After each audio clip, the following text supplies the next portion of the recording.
Hi, my name is Sarah Russell, and I did my project on autism and yoga. I wanted to see how yoga could benefit students with autism. So for my presentation, that's what I chose. First, I want to start off with what is yoga. Yoga is classified as a mind-body intervention by the National Center for Complementary and Alternative Medicine. Yoga is used to complement occupational therapy. At least that's how it got its medical definition. But yoga is not just for occupational therapy. It's used in so many different ways. Yoga is used in yoga studios. It can be used in gyms. I know my gym, LA Fitness, offers yoga classes. It's used in schools. In my high school, we did a whole unit on yoga, and it's used in many different places for many different reasons. So it's not just for occupational therapy, however, that's how it got its definition and recognition by the National Center for Complementary and Alternative Medicine. Yoga basics. So maybe some of you haven't done yoga or don't know too much about it, so I'll give you a little background. There's many different types of yoga. My favorite is vinyasa.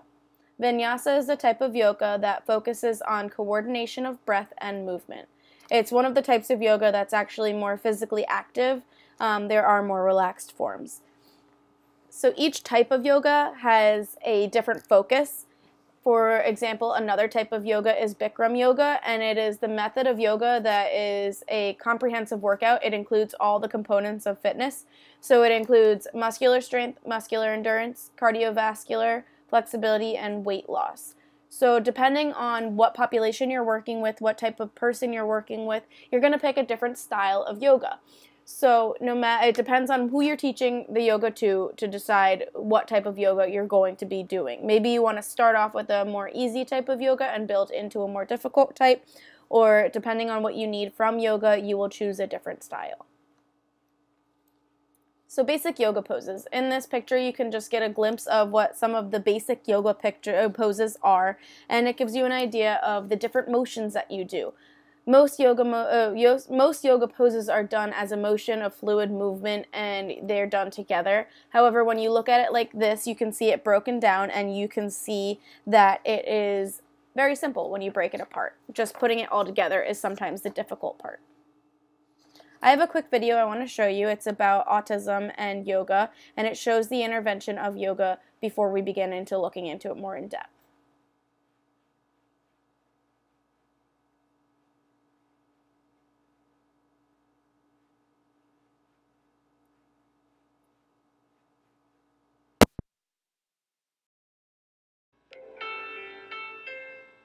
Yoga is the yoking or unity of the body, mind, and spirit.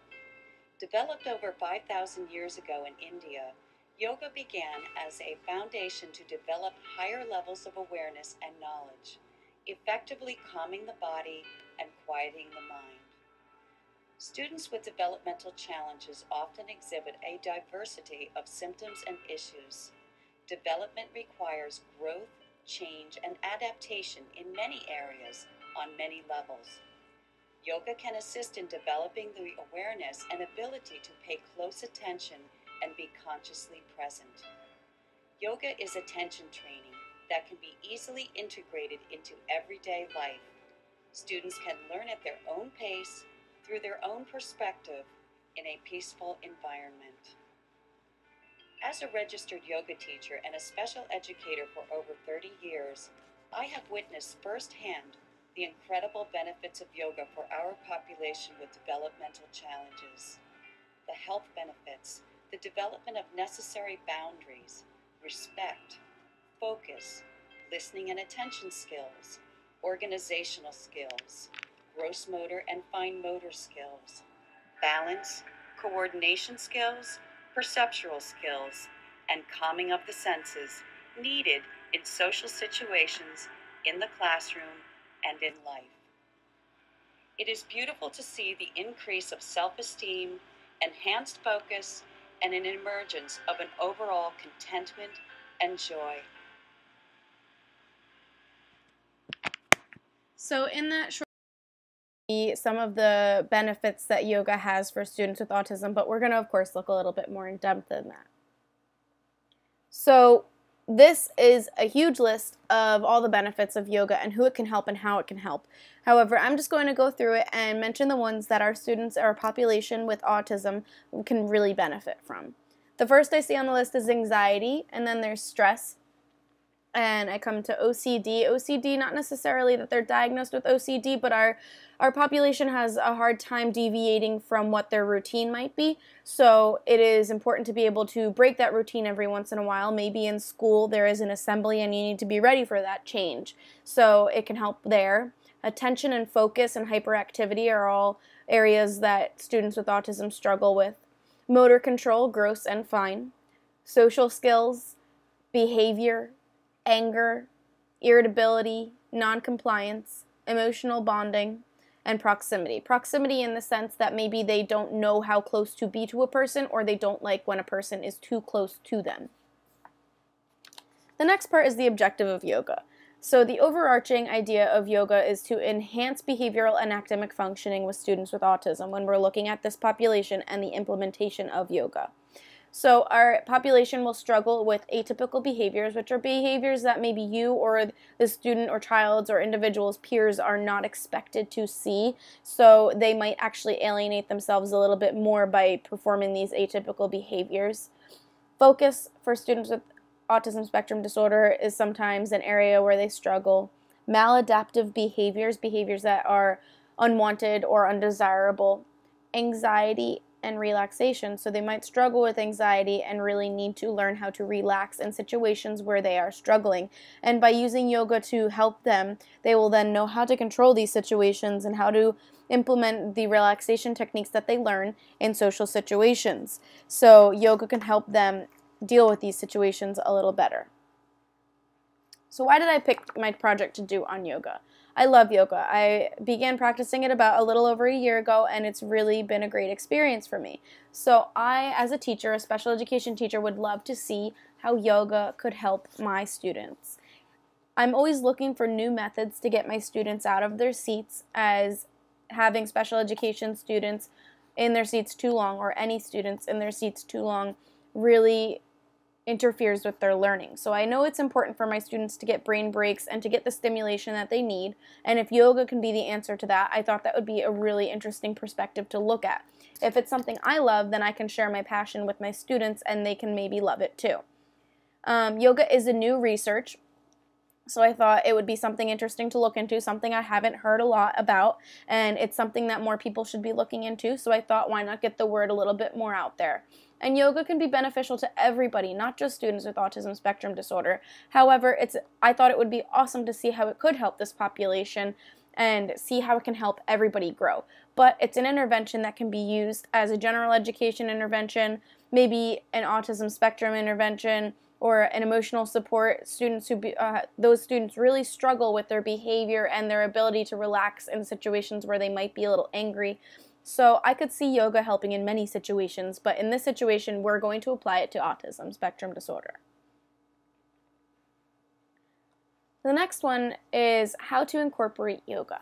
So a lot of you might be sitting there thinking, okay, I like yoga too, but it's not realistic in my situation. Maybe you're an occupational therapist, maybe you're a gym teacher, maybe you're a special education teacher like me, or just a general education teacher. So yoga can be done in many different places. Through the research I did, I came across a few different articles that presented yoga being done in many different situations. I thought this picture was a little amusing, showing students doing yoga on their desk at school. But I saw that yoga through these articles were being done at home. Some of the interventions involved the yoga being done at school. Some were done in gym class, and others were a mixture of the two. So sometimes the students might be learning yoga at school and bringing it home and wanting to practice more there. Maybe they're doing it at home and wanting to do it as their brain breaks in school. Or sometimes gym teachers are able to dedicate a unit to yoga, or maybe an adapted PE teacher can use yoga in their class as well. So sometimes it's one of these 3, 4, and sometimes it's a mixture of both. Occupational therapists could also do it in their offices. However, it might take up the whole session, in which case it might not be realistic in that situation. However, it can be something implemented at home and recommended by an occupational therapist as well. So yoga as an intervention. the first intervention that I saw with yoga was the Get Ready to Learn. And the Get Ready to Learn intervention involved doing yoga for 45 minutes, 5 days of the week. It was done at school. So the Get Ready to Learn program was in order to get the students ready for the school day. So they took the first 45 minutes of school for every day, Monday through Friday, and did yoga. And this was a great intervention. We'll look more into it a little bit later. We'll look at the outcomes and see if it was successful. The next way that I was looking into using yoga was using it as a brain break, as I had discussed a little bit earlier. But those are just stopping your instruction in class for a few minutes, maybe it's 5, 10, 15 minutes, and giving the students an opportunity to move around, stretch. It can be structured, it can be unstructured time, whatever works best for your situation in whatever setting you're in. So using yoga as a brain break could be beneficial as well. The next option I thought of was an extracurricular club or something like that. Maybe you go to a yoga studio after class, after school, because not all schools, not all occupational therapists, not all adapted PE teachers, not all regular gym teachers can implement yoga all the time or even at all. So extracurricular would be a great option for those who really love yoga or see it working for their child with autism, but don't exactly have the opportunity to implement it anywhere other than on their own time. Again, it can be done at home, and it's great for modeling and imitation. So the instructor is modeling what they're doing, and the child with autism or the population with autism are imitating what they see. The one thing about the intervention is that the more frequent and the more time you dedicate to it, the more results you're going to see. Of course, that rings true for most things. However, it's really true with this. If you're only dedicating 5, 10, 15 minutes a day, it's probably not going to be as successful as somebody who's doing it every day for 45 minutes minimally. So the more time you dedicate to this, the more results you're going to see. Which format are you going to do? So the format really depends on what you have to offer. If you are an occupational therapist, maybe you don't have a lot of space to dedicate to it. Maybe you don't have a lot of time to dedicate to it. Maybe it can only happen every other session. But depending on what you have and what your child or student or individual or patient with autism has as needs, then you can format your yoga around it. So all formats have shown some improvement, and it depends on the individual needs and the available application. If you're a teacher, maybe you have a classroom and you have more space, or maybe your classroom isn't quite big enough. So depending on your situation, you're going to have to format your yoga around it. And depending on the needs of the child or the needs of the patient, you're going to pick different forms of yoga depending on what they are capable of doing. So looking at the individual and the location, you'll come up with the perfect format for the type of yoga that you should be implementing. How to use yoga. So as I discussed, the one implementation of it in the research that I did was 45 minutes a day for 4 to 5 times a week. And so the first way you're going to do it is you're going to decide your issue. What are you trying to combat? Is it stress? Is it anxiety? Is it social skills? Is it flexibility? Is it gross and fine motor skills? Whatever it is that you're working on is going to dictate which type of yoga you choose. The different types of yoga, as we said in the beginning, focus on different things. So you need to make sure you're picking a type of yoga that's going to work for you. However, if you're focusing on social skills, it doesn't much matter which type of yoga you practice because the social skills and the interactions are going to come anyway. You're next to your peers on mats, and so you're going to be interacting with them. If you're with your instructor, then your instructor is going to be showing you how to do the motions and helping you do the motions better. So no matter which type of yoga you do, social skills will improve. So the school intervention that I looked at that I like the most, because I am a teacher, so that's where my focus is when they start the day off with yoga for 45 minutes and then continue the day. However, most of the research I looked at showed a pre-survey, post-survey model. And this was so they could get their data to show yes or no, there was growth, there wasn't growth. However, when I'm thinking about it as an implementation in a classroom, I'm not so sure that that's going to work because you can do the pre-survey, but assuming that the intervention continues, you might not have the ability to do a post-survey model until the end of the school year. So my idea was to add in a monitoring schedule, maybe a few months later after you implemented the intervention, you're going to come back, you're going to do another survey with these parents and teachers of the student, and you're going to determine whether or not there was improvement. If you're not seeing improvement, then that's a sign to you that you need to go back and see what's going on, and maybe there is something that can be bettered. Maybe you need to dedicate more time Maybe you need to dedicate more days. Maybe it's just not being taken seriously, or it's not being broken down enough for the students to understand, or maybe it just simply needs change in how it's being done and what time of the day. These parents and teachers are going to give you feedback on what their students need, and then eventually you can use that to help you choose which type of yoga you teach. And then after that, you can use the post survey or the middle survey to determine whether or not it's being successful.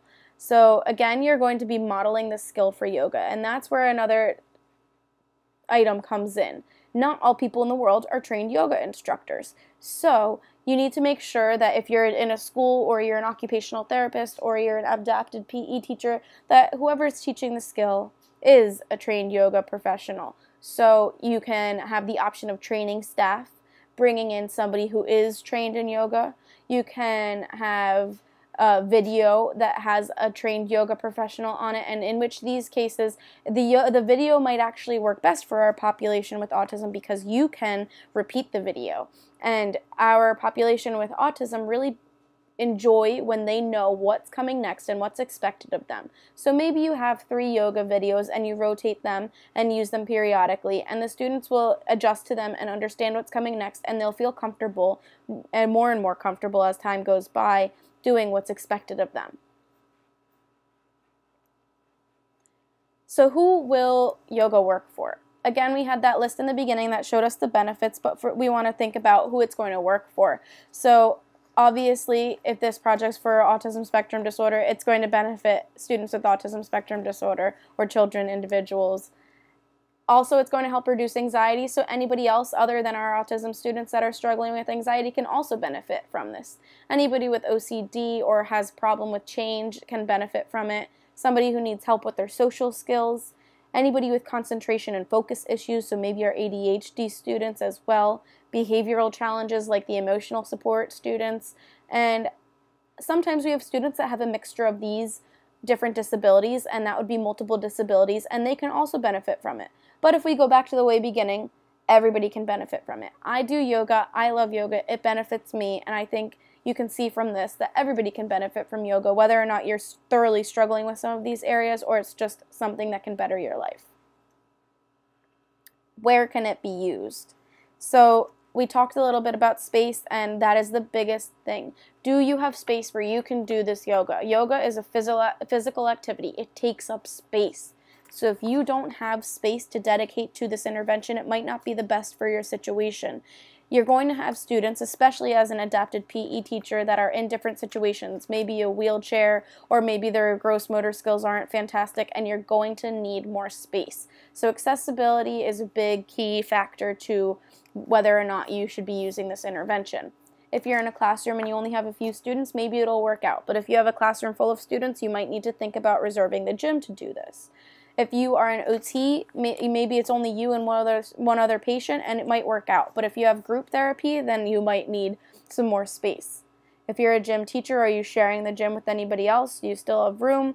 What's available for you to do this yoga practice? And of course, yoga studios are always an option if that's the only place that you can think of to implement it. How do you know this is going to work? My research came up with 3 articles that I really enjoyed, 3 research articles, and the first one was iJoy, or the International Journal of Yoga. The International Journal of Yoga was focusing on imitation skills because it's known, or at least said to be, one of the first signs of communication. From newborn to 1-year-old, the first sign of communication is when they begin, or one of the first signs of communication is when they begin to imitate people or people they see regularly. So with our population with autism, this development of imitation is sometimes it comes slower, or sometimes it never really does come. So iJoy wanted to see if yoga could increase imitation skills, because when you think about yoga, you're watching the instructor and then you're doing what they do. So if you are able to imitate that, then maybe students with autism would be increasing their imitation skills and thus improving their communication skills. After the study was completed, they looked back at their data and they saw that the biggest areas where they saw growth were vocal skills, motor skills, oral and facial movements, so mimicking what somebody does with their face and mouth, and also breathing, mimicking breathing. However, Something else that the research showed that they weren't exactly looking for was also in the area of communication, and they noticed that the students or individuals that were being studied were beginning to trust more, they were beginning to share more, they were initiating more conversation, and they were reciprocating more conversation. So although these were not areas that they were intending to study, it turned out in their data that they saw this as well. The next article that I studied was the Journal of Alternative and Complementary Medicine. And they were studying the overarching idea of behavioral and cognitive skills being improved by yoga. And these two areas did benefit from yoga, and they saw improvement in all areas. They saw this from preschoolers all the way to adolescents. However, something interesting that they noted was that the students in the latency age, ages 12 to 15, showed the most improvement. So they thought that maybe this was the age that the students were the most receptive to this intervention. It proved to be effective for all ages. However, 12 to 15 showed the most growth, which is just a little something interesting that maybe that's when this intervention will be the most successful. And the last one was Get Ready to Learn. This was the one where they were doing it 5 days a week for 45 minutes per session in the beginning of the school day. And this study showed improvement in irritability, lethargy, social withdrawal, hyperactivity, and noncompliance. Of course, there were other areas that grew as well, but these are the areas that showed the most significant growth. And something interesting that this study did was they compared their yoga classes to a gym class. The gym class was considered the control, as this was something that all the students were doing. It was a general education gym class where students with autism continued to attend, and they actually noticed that the students in the gym class showed a decline in mental and physical health. And in contrast to the students in the yoga class showed improvement in these two areas. So of course that's not reflective of all gym classes everywhere, but it's just a little something interesting to show that maybe it wouldn't show a decline in all students, but maybe yoga would still show a benefit in students who need a little more attention or need that alternative gym class compared to the general education typical gym class that you see in most schools. Yoga and adapted PE. So as I was reflecting on this and thinking about how it could be used, I know that in my high school we used yoga as a unit, and I thought that that could still be feasible in today's gym classes. However, it could also be used daily as a stretching routine, maybe for the first 5 minutes of class, and these skills can be slowly practiced and new ones added on. It can be on a group or an individual basis. Adapted PE is sometimes at very small groups, if not individual, so it would be very easy to make happen for the individual, and as long as you have enough space, still very feasible for the group. It also depends on the amount of time you dedicate to it. Are you doing a unit? Are you beginning every class with it? Or you could even do a whole year of yoga, because there's those different styles. So depending on what you need and what's expected, you can use yoga, at least for a little bit of each class, to focus on different areas and teach new ways of strengthening or flexibility, relaxation, anxiety. All of that can be changed with yoga. Again, we run into the issue with their certification. Are all adapted PE teachers certified in yoga? No. But could they be? Yes. Again, though, if they don't feel like it, they don't want to, they can't, there's some sort of roadblock, that's still okay. You still have access to the videos of yoga as well. Benefits for those with autism spectrum disorder. So yoga is going to help improve social skills. Again, they're going to be interacting whether or not they want to be, because they're around their peers and they have an instructor. So even if it's just the student and the instructor, they will still be benefiting from it as they will be interacting. It will reduce atypical behaviors because they'll be learning new behaviors that can still give them the stimulation they want without doing the stimulation movements that they might have been doing before that was alienating them. It can reduce maladaptive behaviors, so again, it's going to reduce that aggression, it's going to reduce the irritability, and it might reduce those maladaptive behaviors that you're seeing, those undesired behaviors. It can increase attention and focus because the students are getting their energy out or learning how to focus it in the area that it needs to be, and their attention and focus will return to their academic skills or whatever the task is at hand that it needs to be on. Yoga will help the students improve their motor skills as they're practicing physical motions every day, and it will help them move, especially their gross motor skills, but definitely still some fine motor skills. And the best thing about it is it's a sensory-based approach. Many students, or if not all students on the autism spectrum, will need that sensory stimulation. So with yoga, they will be getting it in a way that is more appropriate, and it will be more acceptable for them, and it won't be as disruptive or distracting as it would be if they were doing some other types of motions. I have another video, and this one is just going to simply show a little bit about how yoga is used with these students. I thought it was an interesting, and it's a really short one. It'll just show you yoga being used with students with autism. Breathe. Inhale. Ready, set, go. Okay. All right. And back to downward dog. 5, 4, 3, 2, 1. Leg up. 5, 4, 3, 2. All right, Lydia, listen. Leg over. Come on. And 5, 4, 3, 2, 1. And back down. Good. All right, leg back up. All right, and slowly down. Other leg up. 5, 4, 3, 2. And over. 5, 4, 3, 2, 1. And back down.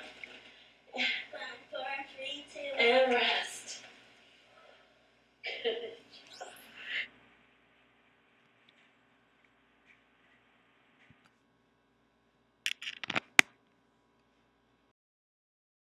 So in that, we were able to see how yoga can benefit our students with autism. That was just a quick blip of a little bit of a practice that you can see it benefiting a student with autism. What are the disadvantages to yoga with students with autism? There is limited research on it. It's a new concept, so there's not a lot of research on it, and we don't really know if it's 100% going to benefit our students. However, we've only seen positive things from it, so if I had to take a guess, I would say it's still going to benefit them. However, it would be very beneficial to see more data on this before we 100% say that it is going to help. The other thing is it needs space. If you have a small classroom, it's probably not going to be a feasible idea. If you have a small office, it might not work. If the gym is taken and you can't reserve that space, it might not work. So you really need to be conscious of the amount of space that you have available and the amount of space it's going to take to do this intervention. It takes time. You need to dedicate enough time to the yoga in order for it to be successful. So if you don't have a lot of time to dedicate to it, it might not be successful, or at least not as successful. If you're only dedicating 15 minutes, it won't be as successful as a 45-minute session. And it should be frequent. 4 to 5 times a week would be the best. If you're doing it less, again, you might not see as many advantages as you would otherwise, but it's still okay, and it would probably still see some benefits, but just definitely not as much. So a quick overview. Yoga is a mind-body intervention, and it is sensory-based. So you're using your mind and you're using your body together. You're learning to control your mind by relaxing your body, and you're using all these movements to stimulate your body in a way that you maybe need but couldn't reach before without doing something differently. It is increasing your imitation, which is a sign of communication. So these students will be practicing their imitation abilities and increasing their ability to communicate. It helps many areas of life. We had that huge list in the beginning, but of course we have that anxiety that our students struggle with, the need for routine that our students struggle with when it has to change, the aggression that some of them feel, the behavioral difficulties. There's so many areas of life that it can benefit for students with autism, but not only them. It can help everybody. Our general education population, our teachers, our therapists themselves can benefit from it. Our emotional support students, all of our students can benefit from yoga. It's shown to help all ages of those with autism, but especially that latency age in that one study showed the better improvement. However, of course, it's shown to be beneficial for all ages. It is good for behavioral and academic functioning. It's shown to improve both of those areas. So if they're getting to move around, maybe their behaviors won't be as severe and they'll be able to focus more on their academics, and both areas will improve. It's multimodal and it will increase communication. So this is my references. There are my 3 articles that I used for my research. There is the YouTube video. There is also the last one on the list. You'll see it is different types of yoga. It gives you a little bit of background on yoga, so if this sparked you to want to do some more research into yoga, seeing if it's something for you, then you can click that link and find out a little bit more about it. I recommend going to find out more about it. I hope that you enjoyed my presentation. I hope you get out there, you try yoga, and I would love to see where this leads, and I hope it can benefit our students as well. Thanks for watching my presentation.